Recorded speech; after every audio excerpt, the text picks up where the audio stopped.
Hi guys, and welcome to another episode of Popdown Podcast. Kaetan desu. We're also joined today by Kay and Romario. What going on, families? What's up? So She looks so uncomfortable doing this right now. Kaetan is not used to this kind of degree of media. It's only audio. Yes, you are. Yeah. So what are we doing today? We are going to talk about our favorite and not so favorite films that were released this year. Oh, Hi, and we're going to also give our thoughts on each movie and outline the strengths as well as the weaknesses that the movies had, and yeah, it should be great. And Romario, since you apparently have the shortest list. I do have the shortest list. Whose fault is that? Was that right? Yeah, mine turned down. Oh wait, it probably was mine. Cause Up I the forgot thing, to man. put the thing on the thing. This week, Kay found out what up the thing means. Welcome to Barbados, Kay. I am not up to date and current with, y'all young people Bayesian lingo. No, well, this female is only 23 years old. Oh, 24. Yes. Yeah, she old though. Mm-hmm. That's a gray hair. No, it is not. Alright, so, should we start with the best or should we start with the worst? Best. The best film this year was Mad Max Fury Road. Why don't It was so good in 2015. 15. That it was so good in 2015 as the best film of 2016. Sure. Okay. It was nominated for the Academy Awards, which took place this year. Therefore, I'm counting it now. Alright, for real now. The films that I think were the best films in my opinion that I loved and I will watch over were Zootopia, Doctor Strange, and since I'm saying watch over, Central Intelligence. By no means is this an academic list, but these are my favorite films for the Yes, year. we're going based on, enjoyment and stuff like that, not critical consensus or anything. I did not see Central Intelligence. I So I love can't Central speak to that. Intelligence. You have a big, muscular dude like The Rock holding Kevin Hart like a baby in the film. I don't know, I don't really watch comedies. I'm more inclined to watch dramas or like sci-fi, fantasy, anything like that. So, You like easy films to direct. The hardest thing to direct is comedy, and if you have a comedy that's successful, that's great work. And that's one reason I love Central Intelligence. The thing about American comedies is that they're very reliant on dialogue comedy. mm-hmm. And this film, still pretty reliant on dialogue comedy, did really well as it pertains to action comedy in my opinion. Not as great as something like directed by Edgar Wright, no means. Well, Edgar Wright is not American. But Hollywood, we're calling Hollywood, we're calling it Hollywood film. Yeah. Right? It's not Edgar Wright material by all means. Although Deadpool came out this year. Why is Deadpool not on my list? I know. Because you're a scrub. I watched Deadpool 1.5 times for the year. 2.5 times for the year. So maybe it should count as well. So yeah, but add Deadpool in there. Which was original. Was it supposed to be? No, I'm thinking Ant-Man, sorry. So, Central Intelligence was... Get out. Central Intelligence by no means is an Edgar Wright comedy. But for an American comedy that usually requires a lot of dialogue, a lot of dry comedy, I love Central Intelligence. Well, it is to be expected because Kevin Hart and The Rock are friends as well. So Really? I didn't know that. Me neither. yeah, they spent most of last year just trolling each other. They always trolling each other on each other's Facebook accounts and Twitter accounts. And always doing videos. They were doing it on the shoot as insulting well. each other. Yes, they were. So yeah, in that sense, they're close. So it was easier to write comedy for it because they're both familiar with each other's sense of humor, I suppose. So why didn't they write a comedy for me and The Rock? What me and Dwayne is like, we link each other in the DMs all the time, man. No, you don't. Are you in my DMs? How would you know? You don't gotta know how I know these things. Anyway, Zootopia, I really like Zootopia, but that's not on my best list at all, actually. I would watch it again, And I liked the messages it had and, you know, all that stuff. But I don't know, there were other things I enjoyed more. Parts of it were quite heartwarming. If I could, the only thing that made me sort of choke up a little bit besides Zootopia would have to be Inside Out. But Inside Out was last year. Yes, so yes. it doesn't count. But Zootopia... Maybe it does. It was so good that it transcended into 2016. But I like how, you know, they put this little bunny, and, you know, she's, despite her small size, she is so determined to become a police officer, and she's willing to go against all odds if she can, you know, make herself known. And then she ends up with the most unlikely of partners in some strange circumstances, the fox. And, you know, it was, well, first of all, the shipping with the rabbit. I did not ship the two of them when I watched Zootopia. I did not understand. Like, when I watched it after the whole shipping stuff happened. Like, way after it came out. We'll explain shipping to you afterward. And then when I watched it, I was like, but I don't see it. I don't ship them. I'm assuming all the people that ship them were furries. And for us normal people that don't follow these things, what is shipping? Shipping as in relationship, as in like pairing two characters together as like your Y'all one call true it pairing. shipping? Yeah. It's a thing. It's very confusing.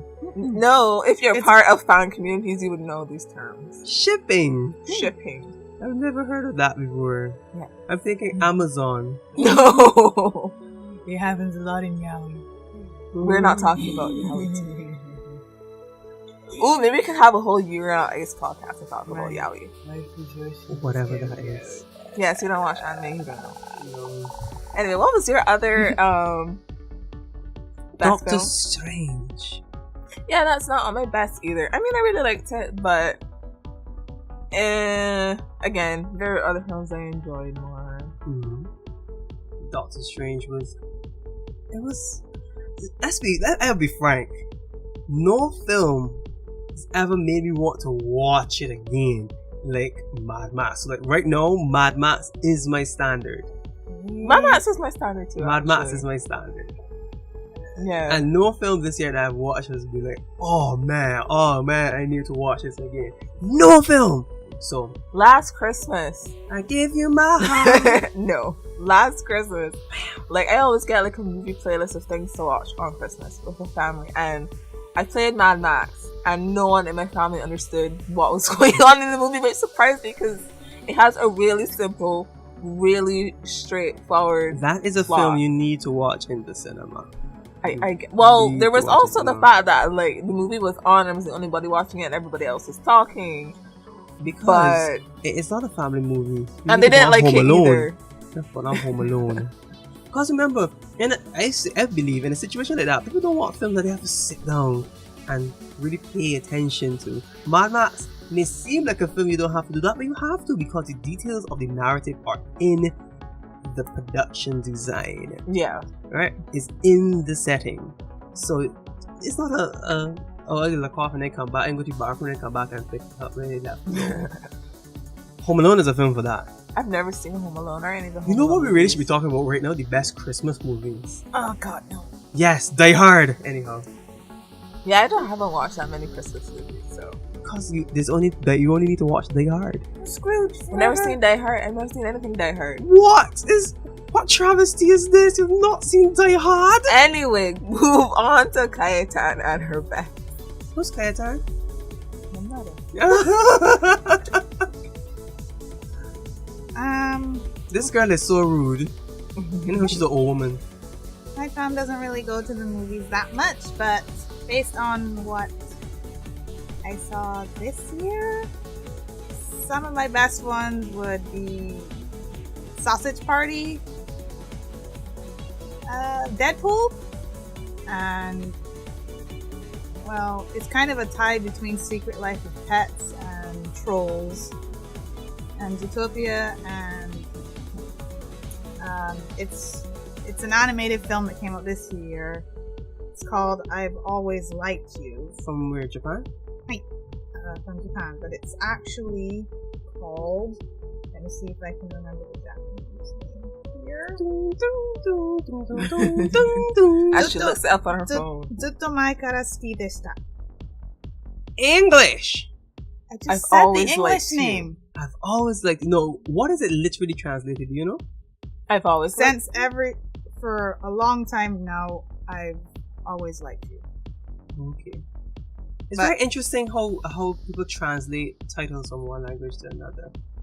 That's why I asked. Yeah, like how they changed the title of Moana to Vaiana because there was an Italian porn actress named Moana. It could have been a prequel, fam. Anyway, you're gonna have to talk to that anime film on your own because we didn't see it. Hi. So, Or why we should watch it. Yes, convince us to watch it. So, Zutto mae kara suki deshita, also known as I've Always Liked You, is like an anime youth romance film. It's basically surrounding this group of friends of like 3 girls and like 3 other boys. And basically what it is, it surrounds their love lives. They're all high school students. So 2 of the characters, one of them, she's a real tomboy and she's had this childhood friend and they've been friends and next door neighbors for years. But she has always liked him, but she never really found the strength to confess to him and let him know until this other guy starts gaining interest in her. Ooh. And that's when things start to happen. Drama. And yes. I feel like that's our drama in my life right now. It's not the drama just doesn't just surround them. So basically it centers around all of these students that struggle to confess their love to people that they like. Where should I watch this film? As a guy, what is in it for me? I'm as someone who doesn't watch anime. I don't think the medium matters, you know. I just think the story is one. Yeah, but a lot of people who don't watch anime because it's anime. I don't watch anime because I don't believe I should be reading. If I'm reading, I might as well just read a book. That's what dubs are for. Yes, and then they say, oh, the dubs are not true to the real tone of the film and the original actor. Not always, but you know. But then you have the 1970s kung fu movie phenomenon where whole bunch of talking and then they do this and then all you hear from the dub is yeah. Yep. It's true. So why should I watch it? Well, it's just really your typical standpoint on youth drama. Basically, what everybody goes through. I ain't going through this star drama. I wish I was going through this kind of drama. Yeah. So hashtag single 2017. So it's what everybody at one point went through during their high school or secondary school days. It's a little more extreme in this case for Natsuki because, you know, she wants to confess, but she doesn't feel like he will take her seriously. It's either that or she doesn't feel that she's good enough for him after all those years of knowing him. And they know each other inside out. But continuing on, it also revolves around her 2 best friends as well. It's not just a bit complex. It is quite complex because it's a group of like 6 people dealing with their feelings, 6 main characters, and then all these other people. It's like a love. It's a love. How do you octagon. concentrate on all the characters in Game of Thrones? Yeah, because Natsuki loves you, and then some other guy loves Natsuki, and then I think Natsuki's sister likes the guy that likes Natsuki. And this is a movie or a series? Wait, no, not Natsuki. This cannot be a movie. Yu's sister likes the guy that likes Natsuki, and Natsuki's brother likes Yu's sister, who likes the guy that likes Natsuki. So it's a love octagon. It sounds like this requires a Lord of the Rings kind of length, established kind of story. Yeah, I didn't. Well, unfortunately, Why did you like it?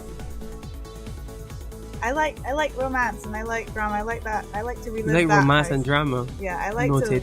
I like to relive those days of when you had a crush on someone. Unfortunately, So you don't have a crush on someone right now? Aw. It didn't work out for me because I What didn't work out for you? having like a high school or secondary school crush of someone that went to the same school because Kaetan went to all girls, so I never got to experience that. She wasn't going to school at a very progressive time either. Secondary during that secondary school. This has become an episode of Dr. Phil, guys. Yeah. Let me feel your feelings. I did get somewhat when I went to college, but it's never usually the same as when you're in secondary school. You have all these complex feelings flying around, and I watch too much anime, so I always have this thing: romances should be fairy tale like. I want a prince to come and sweep me off on a white horse and sort of just hold my hand and say "Suki desu." And then flowers and sakura petals start flowing up, and then, and I'm just there with my big anime eyes like, oh. She's not allowing me to take her picture. I wanted to show you all the love in her eyes. Like, they became hearts just now. They were like really, really big.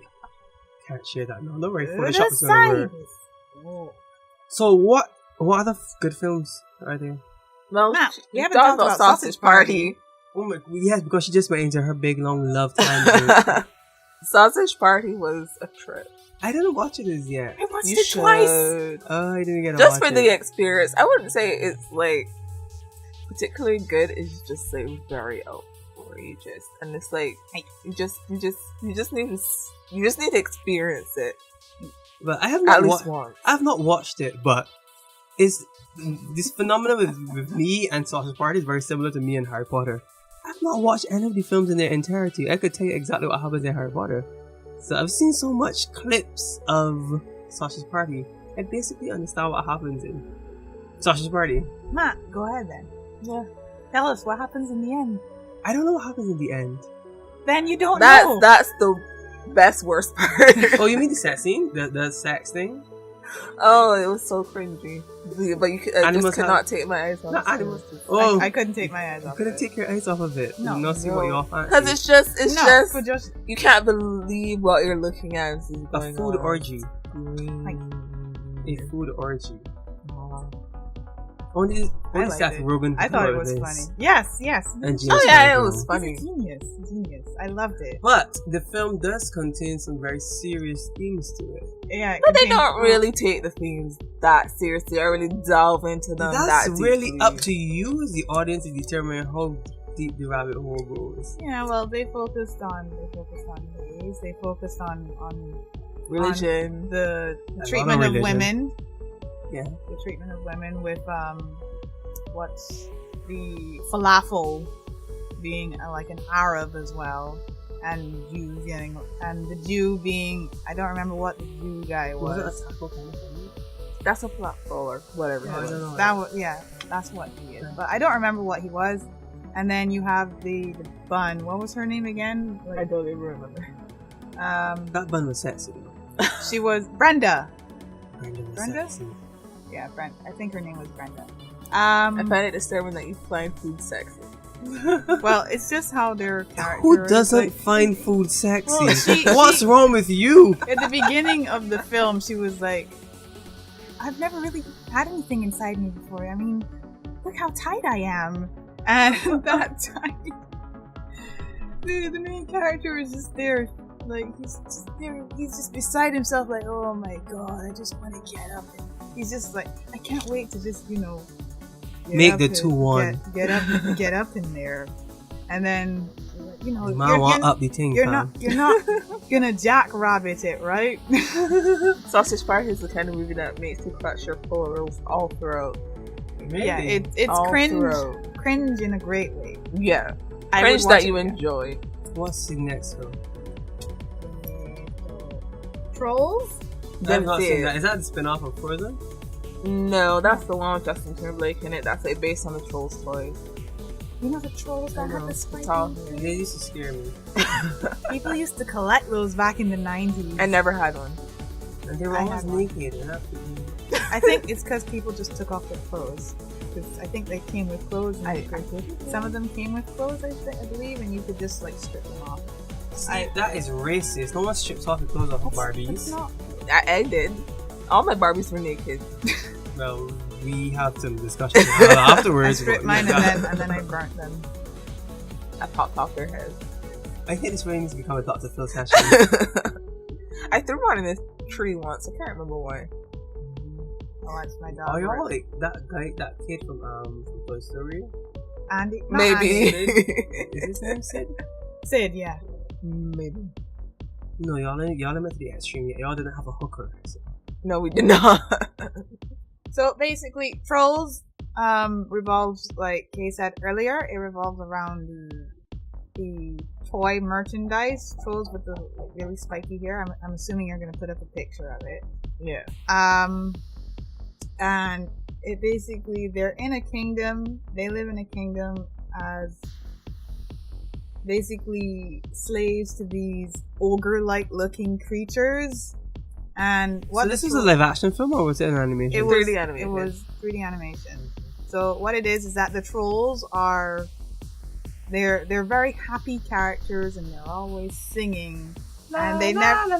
But the trouble is they're so busy celebrating and singing that they never stop to really look around and focus on reality. Also, there's some deep themes to this film. Yeah, kind of. In a way, and they're always singing, and there's always rainbows, and they're farting glitter. This sounds like a dumbed down version of Sasha's Party. It's like in the same vein. There is no swearing or anything in it. It's more for kids, but the humor. Farting glitter is for kids. All right. Fart jokes are for children. Trust me. But there are some. I guess there are some forms of love in there. Because at the end, one of the two. Well, don't tell us the end. Oh, sorry. I thought we were discussing stuff that we liked. Yes, we're supposed to, what's their merits and demerits, not, Well, what I no maybe didn't like about it is nothing. Actually, I thought it was a cute film. I thought it was a very cute film. The end was quite satisfactory. I don't think I would ever need a sequel to that. Unfortunately, the masses might say, "Oh, we want a sequel," and then they're gonna complain when the sequel does come. "Oh, this isn't long enough," or "This isn't as good as the first one." And, of course, it's not gonna be as good as the first one because they used all their ideas up in the first one. So, Kay's now gonna tell us her best. Number 1 is Moana. Yay! You watched it? I watched Moana. Legally? Don't ask that. Pretty sea scenes. Moana was awesome. Did you watch it? Yeah. If you mean the trailer. No, this is why The Rock has paid the big bucks. This is the second film he's in our list so far. Yes. It was awesome. Like, aren't those his people? I don't want to be racist. Yeah, he's Polynesian. He's Polynesian. Yeah, so it would make sense for him to be in it. It'd be really silly not to. But really? It's just a voice. Yes, but a voice makes all the difference in the world. I remember this other film that he was in like a long time ago with Scorpion King? No, not Scorpion King. It was The Mummy Returns. Oh yes, that's no, it wasn't that. It was this one with Christina Milian and I know what you mean. Be Cool. Be Cool, right. And they were doing a Polynesian dance at the end, and he was in it. So, he always serves some sort of purpose, and he's always included in anything to do with his culture. Yeah. He is the biggest Polynesian actor ever. It would be foolish not to. Yeah. But I love Moana. Like, it's not, absolutely perfect. But the music was some of the best music in a Disney musical in a really long time. Right. Didn't they actually travel to Polynesia as well and get the soundtrack from actual Polynesian bands people? Yeah. there? And I really liked Auli'i and The Rock in their roles. They did really, really well, and they were pretty much the only characters for like a lot of the movies. So they had to carry like a lot of the film themselves, and they did it really, really well.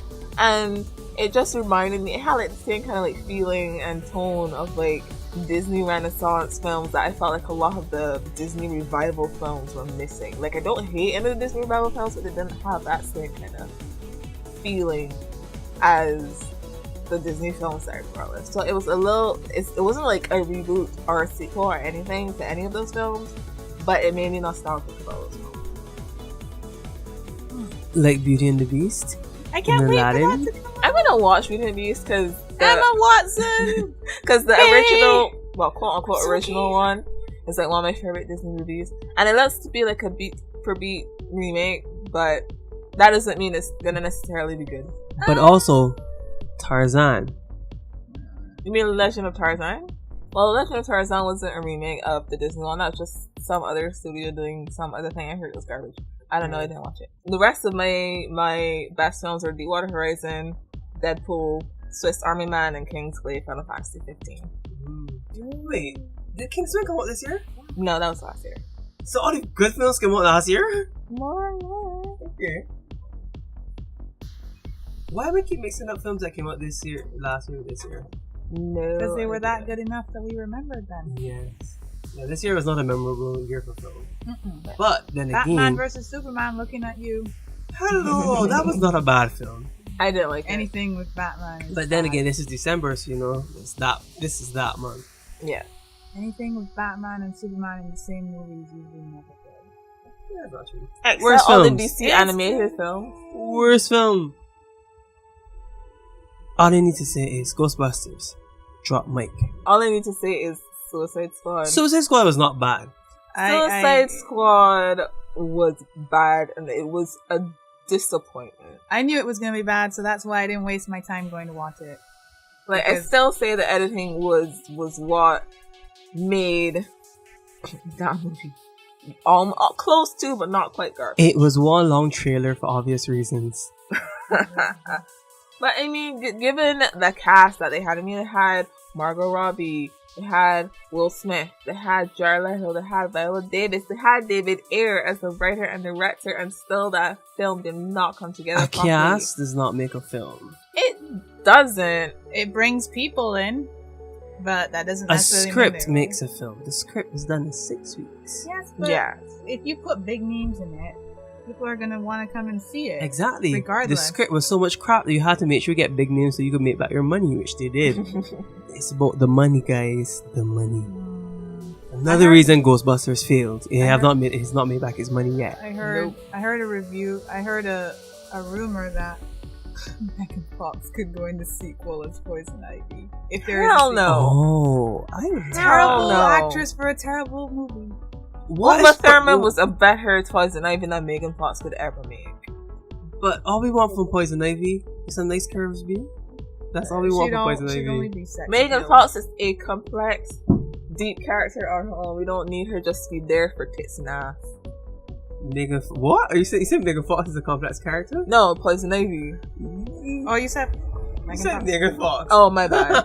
You meant Poison Ivy. I don't Poison know. Ivy needs personality. Yeah, especially Oh. since she's like so closely related with Harley Quinn in the comics, and they have their whole Harley dynamic Quinn and has relationship. personality. Too much. Catwoman has personality. Poison Ivy is just for looks. I wouldn't And say that, seducing. but I'm not particularly that familiar with the comics. So my That's- closest encounter with like these comic book things are like the animated series and the movies. Yeah, from the last time I saw Poison Ivy, like a live action one, was Uma I'm gonna Thurman. go out on a limb here and say Batman Forever. Right, that was Uma Thurman. Yeah. And she was just really seductive. It was really just all about that. Whatever you saw her doing was about seducing, whether she's seducing her own plants. I don't know if I could Well, call that it movie was terrible, and everyone had the performances, and they didn't really characterize everyone well, because Bane was completely misrepresented in that movie as like some dumb muscle bound just tank that didn't think about anything. costume. Anyway, You're not shitting on Batman Forever. Suicide Squad was my worst. I didn't enjoy Batman vs Superman either. I enjoyed that film. Is it a great story? No, but it was fun to watch. It wasn't that fun to watch. It was fun to watch. Like the best part of that movie was the opening when they were at Bruce's parents' funeral. Like the titles and everything. Like I liked it. Then after that, everything else was just blah. That was the worst part of the film. We don't need to see the parents getting killed again. No, I don't mean his parents getting killed. I mean the opening titles with Bruce at their funeral and him falling in the thing. Oh, that part. Oh, okay. Wasn't there a scene as well where someone got eaten by cats as well in Batman? I was talking about Batman Forever. Oh, Batman vs Superman. Yeah. I just remember that was such an iconic scene from Batman Forever. At least I think it was from. But that's one scene I've never been able to get out of my head. These cats come and they start eating this person. I don't remember that. It's but for me, I'd have to probably look that up and see if I saw that. But that's one of the scars. So what was the worst film? Suicide Squad. Why? Make your argument. Again, for me, the biggest problem with it was the editing. I feel like it was just slapped together, and it didn't feel like it had a beginning, middle, and end. It felt like it had a beginning and a middle, and it didn't really end. And like the middle was too long because pretty much all of the movie was just them in the city like walking around fighting, which can work, but how they did it did not work. And I still think that Enchantress getting out and attacking the city should have been wall open the film and then recruiting them instead of having the recruitment montage, which was way too long. I think that whole sequence of like giving all the characters backstory was probably like the first third of the film. It didn't need to be like 30 minutes, so they could have cut that down to like 8 to 10 minutes and be done with it. But then you only have like a 1 hour TV special. You mean for Suicide Squad? Yes.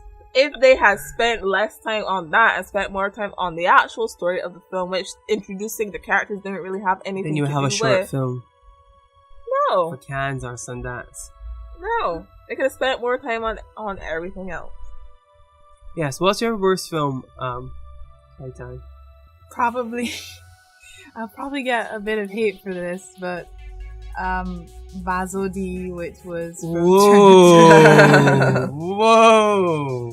Bazodee, the film starring Masha Montano and written by a Barbadian. Not sorry. Even Ichigo Nanyu is better than Bazodee? That remains to be seen. Yeah, because every time we try to watch Once Upon a Time in Ichigo Name, it gets cancelled. Yeah. I don't know why. That's a podcast for another thing. I thought I saw the trailer and I'm like, oh, this looks, like some next romance and drama thing that I would like. And then it just went off in another direction and it turned into a bloody musical, and I'm like, but it was a musical. I'm like, and the trailer showcased that. It's really supposed to be like an Indian movie because remember it's Bollywood. I hate musicals with a passion. So it's just because you hate musicals. I zoned out from the minute I saw it. How did it end? I don't want to know how it ends. I still want to watch it. I actually don't know how it ended because the film has been out for more than 3 months, right? That's the rule. Once it's more than 3 months, you gotta take whatever spoilers you get. Nah. I don't know how it ended because it didn't pull my focus anymore after that. Oh. So I thought that I haven't seen the film, but I thought what was gonna happen is that it started off good as well. Well, first it's like there is a little introduction to the main character. And she's about to marry this guy, and then all of a sudden, here is Masha Montano in an airport singing. Which song is it that he's always singing? I don't even remember, but he's singing one of his more iconic songs. Like a champion girl. Yes, that. And they meet each other, and then the next thing you know, there's a bloody whirlwind romance, and I'm just like, that's not how it works in real life. It's a movie. It's not supposed to be. Romance films are hardly realistic, especially if it's going to be a musical. They're idealistic. I'm an anime fan. That's not how it works with me. Like that should, I'm looking at it from a perspective like if it's not similar to The Notebook, I'm not interested. Oh, you just want Ryan Gosling, that's all. I like fairy tale sad ass romances like that. Sad as shit's the lion. And what's your worst Romario? Ghostbusters. I didn't No, watch yeah. it. I haven't even watched it. That's how bad it is. No, you can't have a worst year film you haven't watched. Yes, I can. Yeah, you can. The thing is, it's very hard for me to remember the worst film that I watched the year because I don't get through it. You don't watch the so entire don't have thing? a go at me for Bazodee. Well, you don't have to have watched it. Maybe the worst for me would be Fantastic Beasts. Okay, why? Fantastic Beasts because at no point in time do I understand what is happening within the narrative. And I don't know what the characters want. Any of them. Well, Tina within the wants to narrative. get back her job as an auror. Queenie was kind of just in there as like I support. understand it, but you see, in my opinion, if I have to use my brain to understand what's happening, the narrative is a bit too complex. It wasn't complex at all to me, to be Nothing- honest. But I probably understood it better because I have extensive experience and knowledge of Harry Potter. And that's a problem! The film should stand on its own. I should not have to watch, 14, 16 hours worth of narrative to understand what's happening? But you No. don't, because it doesn't rely on like the story of the other Harry Potter films. It is pretty self-contained. But you just said you understood it because I you said I would understand it more than someone who hasn't. It just didn't catch my fancy. I love fantasy films. It didn't work out for me. It gets a 0. Sorry. Fair enough. Sorry. It gets 8 out of 33.5. You said 7 out of 30 last time. Well, I've changed. It gets 8 out of 33.5. Fair enough. This has been episode 3 of Popdown Podcast. Remember to subscribe to our YouTube channel for more content like this. Like our Facebook page and follow us on Instagram and Twitter. Bye bye.